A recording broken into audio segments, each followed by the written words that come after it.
Lesson number 1, कभी हार मत मानो। वो कहा जाता है ना कि मन के हारे हार और मन के जीते जीत। अब्दुल कलाम साहब बचपन से ही पायलट बनना चाहते थे और जिसके लिए उन्होंने देहरादून एयरफोर्स अकादमी में फॉर्म भी भर दिया था, लेकिन परीक्षा में कम अंक आने से उनका चयन नहीं हुआ।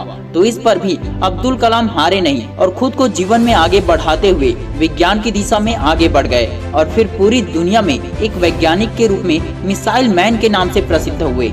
अब्दुल कलाम के जीवन के इस घटना से हमें पता चलता है कि क्या हुआ जब हम एक जगह फेल हो रहे हैं तो हमें उसकी चिंता छोड़कर दूसरी जगह लग जाना चाहिए। कहीं तो सफलता मिलेगी ही ना, इसलिए हमें जीवन में कभी भी हार नहीं मानना चाहिए। लेसन नंबर 2, जितना अधिक संघर्ष होगा उतनी ही बड़ी सफलता होगी। अब्दुल कलाम साहब बेहद गरीब मछुआरे परिवार से ताल्लुक रखते थे और अपने परिवार की आजीविका चलाने और अपनी पढ़ाई करने के लिए पिताजी का साथ देते हुए बचपन में सड़कों के किनारे सुबह सुबह अखबार बेचा करते थे। भले ही इनके पिताजी ज्यादा पढ़े लिखे नहीं थे, लेकिन कलाम को हमेशा यही शिक्षा देते थे कि यदि जीवन में आगे बढ़ना है तो संघर्ष का साथ कभी नहीं छोड़ना चाहिए।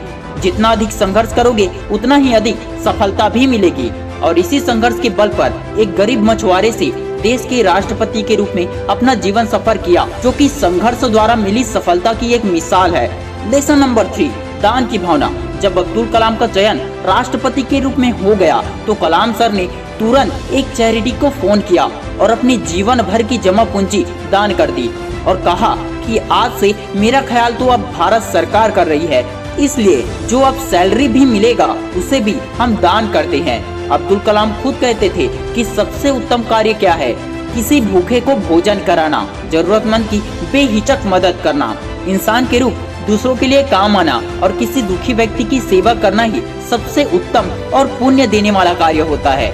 इस तरह अब्दुल कलाम का जीवन सादगी से भरा पड़ा था, जो कि सभी के लिए जीवन में आगे बढ़ने का एक प्रेरणा स्रोत है। लेसन नंबर 4, मानवता के प्रति प्रेम।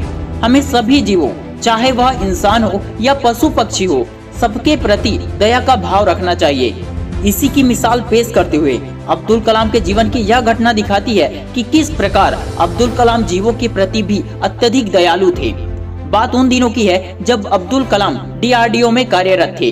तब वहां की बिल्डिंग की सुरक्षा के लिए टूटे हुए कांच के टुकड़े लगाने का सुझाव दिया गया। जिस बात की खबर अब्दुल कलाम को भी पता चली, तब खुद वहां जाकर अब्दुल कलाम ने ऐसा करने से रोक दिया और वहां के उपस्थित लोगों से कहा कि ऐसा करने से जो पक्षी दीवार पर बैठते हैं वे शीशे के टुकड़े से घायल हो सकते हैं। और इस प्रकार अब्दुल कलाम ने पक्षियों के जीवन की रक्षा के लिए शीशे के टुकड़े नहीं लगाने दिए। इस घटना से हमें पता चलता है कि अब्दुल कलाम साहब मानवता के प्रति कितने दयालु थे। लेसन नंबर 5, एक समान आदर की भावना। अब्दुल कलाम अपने जीवन में खुद को कभी बड़ा व्यक्ति नहीं मानते थे, अपने को सबके बराबर एक समान समझते थे। जब उन्हें वाराणसी में ITI के दीक्षांत के समारोह में बुलाया गया तो उन्होंने देखा कि स्टेज में 5 कुर्सियां लगी हुई है, जिनमें बीच वाली कुर्सी बड़ी और उन सबसे ऊंची भी थी, जिस पर उन्हें बैठने को कहा गया।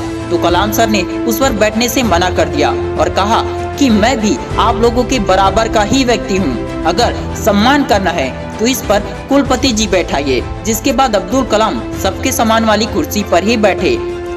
इस तरह अब्दुल कलाम अपने को सबके बराबर ही मानते थे। यही नहीं, अपनी इसी समानता के भाव के चलते अब्दुल कलाम कुरान और गीता दोनों का अध्ययन करते थे, यानी उनके लिए कोई भी ग्रंथ छोटा या बड़ा नहीं था। ज्ञान जहाँ से मिले वहीं से ले लेना चाहिए, यही उनकी सोच थी। दोस्तों, ये 5 लेसन जिंदगी में कभी मत भूलना। और आप सभी से रिक्वेस्ट है, इस वीडियो को अपने दोस्तों के साथ शेयर जरूर करें और हमारे इस छोटे से प्रयास का हिस्सा बनिए और कमेंट करके हमें बताएं कि इस वीडियो से आपने क्या सीखा जो आपकी जिंदगी बदल सकती है। आशा करता हूँ ये वीडियो आपको पसंद आया होगा। Wish you all the best दोस्तों। मैं शिवानंद साहू आपके सपनों को सपोर्ट करता हूँ। जय हिंद, जय भारत।